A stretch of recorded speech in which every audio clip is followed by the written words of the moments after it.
In a previous video, we demonstrated the setup of the Firefly's internal control registers. In this video, we will demonstrate the BER of the 28 gigabit per second Firefly evaluation kit using a BERT. This setup tests the quality of the optical signal transmission of the Firefly eval board versus a known test pattern. After ensuring that all your cables are connected properly with a power supply and a BERT tester, launch the Anduin test platform. Here, we can see the information such as pattern, amplitude differential, emphasis direction, emphasis, cross-point adjust, squelch, CDR lock, and polarity of the TX channels and the RX channels.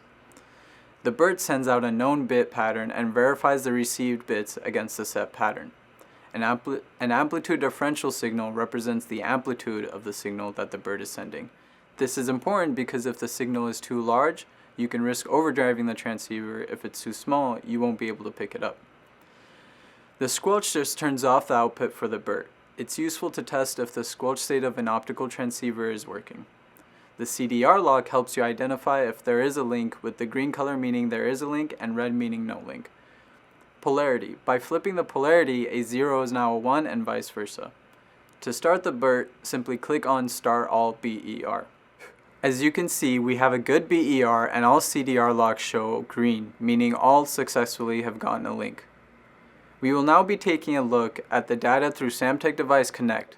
In this video, we can now see the data from both the TX fields and the RX fields, as well as the general information and data in the monitors and alarms section.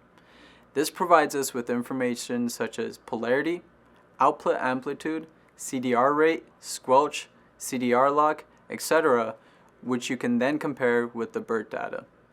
And that concludes our demo of the Samtec 28 gigabit per second Firefly evaluation kit. For more information, please visit www.samtec.com/kits or email any of our technical experts at kitsandboards@samtec.com.